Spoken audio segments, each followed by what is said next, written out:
Noong 1996, isang mansyon na puno ng mga matataas na opisyal at mahahalagang tao ng Peru ang pinasok ng mga armadong kalalakihan at hinostage ang lahat ng naroon. Kapalit ang milyon-milyong halaga ng salapi at ang demand na palayain ng kanilang mga kasamahang nakakulong. Hindi makapaniwala ang presidente ng bansa dahil ang mansyon ay napapaligiran ng sandamakmak ng mga gwardya at pulis dahil sa mga VIP na bisita. Kaya pala isipan kung paano nakapasok ang mga bandido sa loob. Ngunit kung sa akala ng mga hostage taker na naisahan na nila ang mga otoridad, sila ay nagkamali. Dahil tinipon ng Peru ang kanilang pinakamalupit na komandos at ikinasa ang isang malupit na rescue operation na umabot ng ilang buwan na tinagurian bilang isa sa pinakamahirap at pinakamatagal na hostage crisis sa kasaysayan na nagsemento sa reputasyon ng Peruvian Commandos bilang mga malulupit na sundalo na hinangaan ng buong mundo. Ito ang true story sa likod ng Operation Chavin de Huantar. Mr.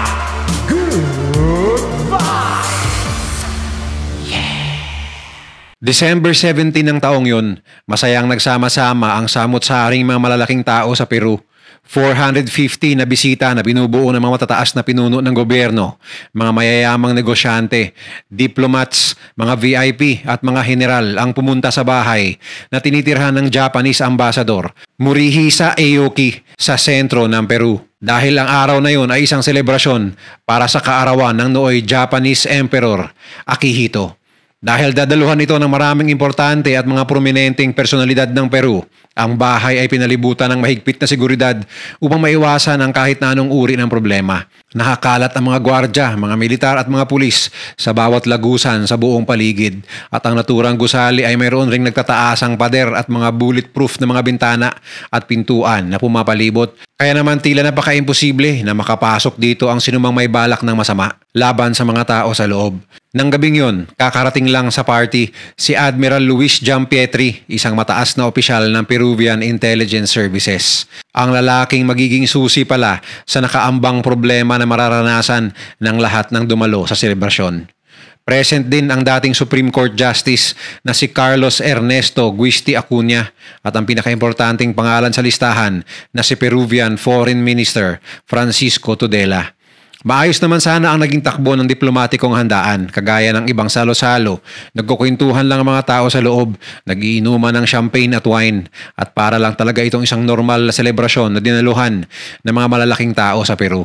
Subalit ang mga ngiti at tawa ng lahat ng bisita ay kaagad mapapalitan ng takot at pangamba dahil sa mga susunod na kaati-atikabong mga pangyayari. Bandang alas 8:30 ng gabi, ilang sandali matapos magsimula ang handaan, bigla na lang nakarinig ng isang malakas na pagsabog ang mga bisita sa loob. Nakala nila nung una na wala lamang ito, ngunit laking gulat na lamang nila nang bumungad sa kanilang harapan ang 14 na nakamaskarang mga armadong lalaki na may daladalang mga machine gun at bomba. Hindi na mawari ng mga bisita ang nangyayari sa loob at sa sobrang takot na naramdaman nila, dumapa na lang ang mga ito sa sahig. Nagbabaka sakaling matatapos ang lahat ng ito anumang sandali. Kung paano nalusutan ng mga armadong lalaki ang sandamakmak na nakabantay sa labas ay hindi maintindihan ng mga bisita sa puntong yun. Maya-maya lang ay kaagad nakipagpalitan ng putok ang mga armadong lalaki sa mga militar at pulis na nasa labas ng gusali na ngayon pa lang naalarma. Ngunit naging mahirap ang kanilang sitwasyon dahil hawak na ng mga hostage taker ang 450 na mga guests sa loob. Maya-maya lang ay dumating pa ang karagdagang puwersa ng militar at kapulisan. Hindi naglaon ay umabot na ang balita sa presidente ng Peru na si Alberto Fujimori at napag-alaman niya na malamang ay isa itong terrorist attack na pakana ng mga komunistang grupo sa Peru. Subalit ang pinakaayaw talaga ni Fujimori ay ang makipagnegosasyon sa mga taong kanyang matagal nang kinasusuklaman. At ito nga ang mga terorista at rebelde. Bilang siya ay isa ring dugong Hapon, mas lalo lang nagpaigting sa galit ni Fujimori ay ang pag-atake ng mga terorista sa Japanese ambassador. Kaya naman ay wala siyang ibang dapat gawin kundi ang umaksyon agad-agad. Isa sa mga pangako ni Fujimori sa mga simpleng mamamayan ng Peru nang siya ay maluklok sa pwesto ay ang pagsupil sa lahat ng mga terorista at armadong grupo sa bansa.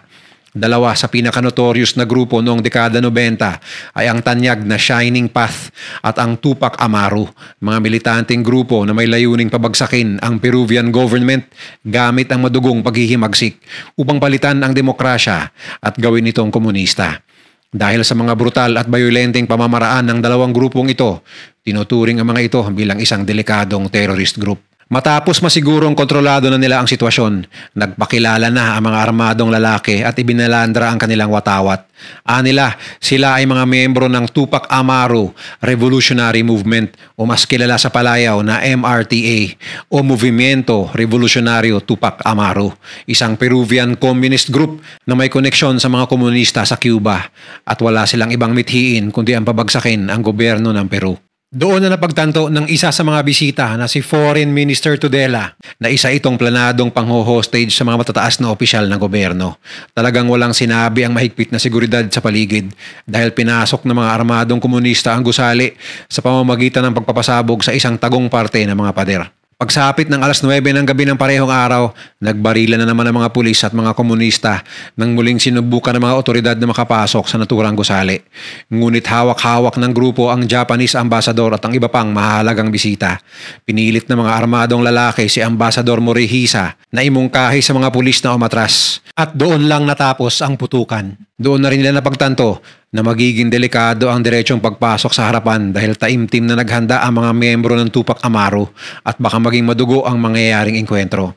Ayaw din nilang ikompromiso ang kaligtasan ng mga importanteng personalidad sa loob, kaya naman napilitan ng mga otoridad na umatras muna pansamantala. Sa kabilang banda, nag-iisip na ng mga susunod na hakbang si President Fujimori. Hanggang sa mga oras na yon ay hindi niya pa rin alam kung ano ang dapat niyang gawin. Kaya naman tinawag niya ang kanyang tinatagong alas, ang leader ng National Intelligence ng Peru, si Vladimir Montesinos. Ang plano ni Montesinos, bumuo ng isang special na grupo, isang counter-terrorist unit na binubuo ng mga mababangis at well-trained na Peruvian commandos. Subalit talagang ang pinaghahandaan ito ng mga terorista. Tila ba one step ahead ang mga ito dahil siniguro nilang hindi na makakapasok ang mga militar sa loob. Pinalibutan nila ang buong gusali ng mga bomba at mga trap at kung may susubok na pumasok, siguradong todas sa mga ito. Pero bakit nga ba binihag ng mga MRTA ang mga tao sa loob ng bahay ng Japanese ambassador? Nang isiwalat ng mga terorista ang kanilang mga muka, isa sa mga bumungad sa mga bisita ay si Nestor Serpa Cartolini, ang sharing ring leader mismo ng buong MRTA at ang nagpasimuno ng kasalukuyang pag-atake. Ang nais ni Nestor ay ang makuha ang atensyon ng buong mundo sa kanilang mga layunin, pati na ang hiling sa gobyerno na pakawalan ang 400 mga nakulong niyang mga kasamahan ngayon din. Maliban pa roon, gusto rin ni Nestor na makuha ang $6 million na ransom kapalit ng kalayaan ng mga opisyal na kanilang hostage. At kapag hindi raw magbibigay ang gobyerno, hindi siya mag-aatubiling isa-isang paslangin ng mga ito. Upang mapilitan ng gobyerno na tugunan ang kanyang mga demand, ginamit ng mga terorista si Foreign Minister Francisco Tudela bilang pangunahing target. Saad pa ng mga ito, mayroon na lamang hanggang tanghali kinabukasan ang gobyerno upang sumagot. Kung hindi, ay papatayin nila si Tudela. Buong akala ni Tudela at ng mga bihag sa loob na ito na ang kanilang katapusan. Sa isang nakakamanghang pangyayari, isa pala sa mga hostage na nasa loob, si Michelle Minic, ay isang professional na negotiator. Matapang na tumayo si Michelle, kinausap nito si Nestor Cartolini at nakakamangha na napapayag niya ang terrorist leader na pakawalan ng ibang mga hostage. Maya-maya ay nagulat na lamang ang mga tao na nakapaligid sa gusali nang makitang lumabas ang 170 na katao na kadalasan ay mga bata at mga babae at mga empleyado ng bahay. Ngunit sa kabila ng mga banta ng mga terorista, hindi pa rin pumayag si Fujimori sa lahat ng mga hinihingi ng mga ito. Simulat sa pool, wala talagang plano ang presidente na makipag-negotiate, kaya naman kailangan nilang umaksyon sa pamamagitan ng ibang paraan. Dahil dito ay binigyan niya na ng go signal ang pagbuo sa pinakamalulupit na komandos ng Peru na veterano na sa maraming bakbakan upang labanan rin ng dahas ang hostage crisis sa loob ng bahay ng Japanese ambassador. Kinabukasan, sumapit na ang tanghali. Nangangatog na sa takot si Tudela dahil anumang oras ngayon ay maaari na siyang patayin ni Nestor dahil ayaw ng gobyerno na tugunan ang kanilang mga hiling. Sa kabutihang palad, pinalampas pa rin ito ng mga terorista at nabigyan pa ng pagkakataon si Francisco Tudela na mabuhay. Ngunit hindi ibig sabihin nito ay ganap na siyang ligtas. Sa paglipas ng mga oras, unti-unti na rin pinapakawalan ng mga terorista ang iba pang mga hostage. Subalit pinaiwan nila sa loob ang mga importanteng tao. kagaya ni Foreign Minister Tudela at Admiral Giampietri. Sa mga sandaling ito, naghahanda na ang Peruvian Commando sa kanilang operasyon na lusubin ang bahay ng Japanese Ambassador na ngayon ay ginawa ng kuta ng mga Tupac Amaru. Ngunit hindi magiging madali ang operasyong ito. Kailangan nilang paghandaang mabuti ang kanilang mga gagawin dahil marami ang masasawi kung sila ay papalpak. Sa makaulit, hindi sila pwedeng pumasok na lang ng diretso sa harapan ng gusali. Wala nang ibang paraan na naisip ang mga komando kundi ang isang napakahirap na misyon, ang pasukin ang gusali mula sa ilalim. Upang gawin ito, kailangan muna nilang maghukay ng mga tunnel sa ilalim habang abala ang mga terorista sa itaas. Ngunit ang planong ito ay aabot ng linggo o di kaya buwan. At isa pa, paano naman ang ingay na dulot ng paghuhukay, edi lalo lang maaalarma ang mga terorista sa loob. Dito na mabubuo ang Operation Chavin de Huantar na hango sa isang Peruvian archaeological site na mayroong maraming lagusan sa loob. Sa kasaysayan, wala pang nagtatangka na gumawa ng ganitong kahirap na misyon kaya naman talagang kamangha-mangha ang mga susunod na hakbang ng Peruvian Commandos na magiging isa sa pinakamalupit na hostage rescue mission sa kasaysayan. Kailangan nilang maghukay ng halos 20 meters papunta sa isang tagong lokasyon sa loob ng bahay kung saan sila papasok.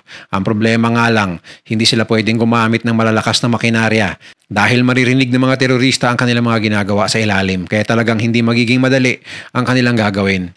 Pagsapit ng December 23, ilang araw na ang lumipas simula ng pasukin nila ang gusali.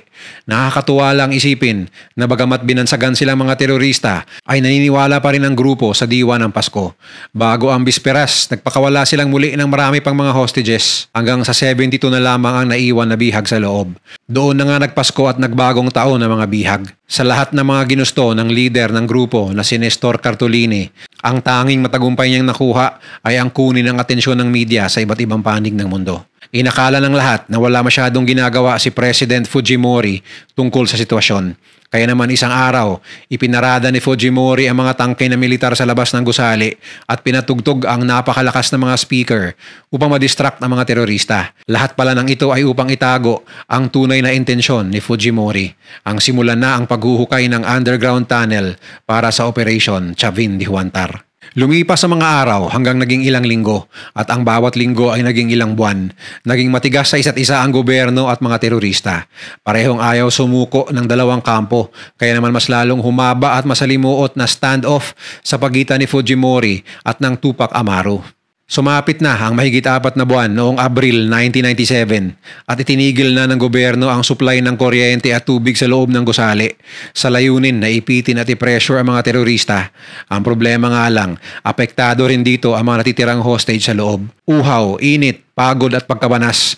Ito ang mga nararamdaman ng mga bihag noon dahil wala silang mainom at wala rin silang tubig na pwedeng gamitin para makaligo at makapaglinis. Kasabay rin ito ang pagbara ng mga kubeta dahil sa kawalan ng daloy ng tubig hanggang sa umabot sa punto na nakakasulasok na ang amoy sa mga palikuran at hindi na matiis ng mga hostage ang masangsang na amoy. Tunay ngang napakahabang hostage situation na ito at para ng isang torture para sa mga terorista at sa mga hostage.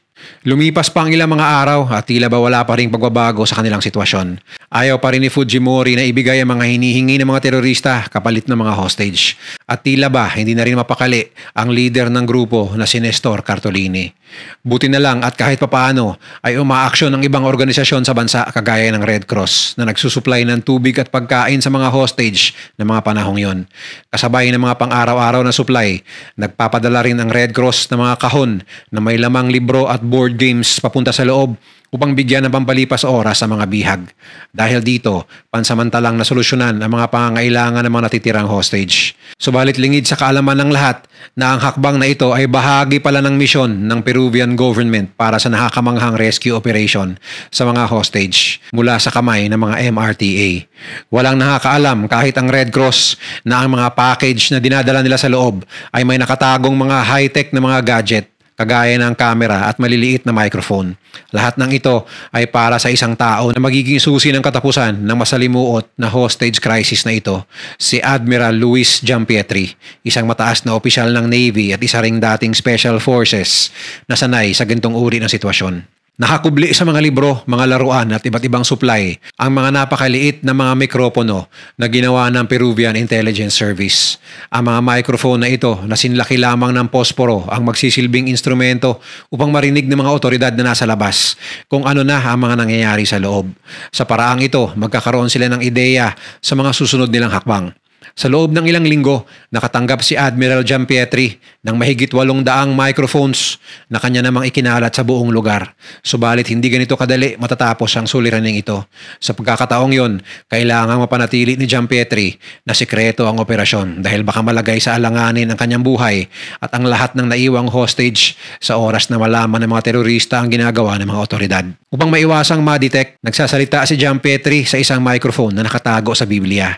Buong akala ng mga hostage taker na ang tila pagbulong na Giampietri sa kanyang sarili ay isa lamang munting pagdarasal. Subalit lingid sa kanilang kaalaman, ito na pala ang pagpapadala ng mensahe ng Admiral papunta sa mga otoridad na nasa labas. Isa sa mga pinakaimportanteng impormasyon na binigay ni Admiral Giampietri ay ang ginagawang pampalipas oras ng mga terorista, ang paglalaro ng mga ito ng football tuwing hapon sa gitna ng napakalaking dining room. Sa mga sandaling ito, abala ang mga membro ng MRTA sa paglalaro habang ang iba naman ay nanonood sa gilid. Sa makatwid, ito ang pinakamagandang pagkakataon para sa mga otoridad na umatake, ngunit kailangan muna nilang pagplanuhan ito ng maigi bago umaksyon. Kung maaalala ninyo, naghukay ng mga underground tunnel ang Peruvian commandos upang makagawa ng lagusan papasok sa gusali. Kaya naman dahil sa natanggap nilang impormasyon mula kay Giampietri, ang gagawin nilang entry point ay ang nasabing dining area, kung kailan abala ang mga terorista sa paglalaro ng football.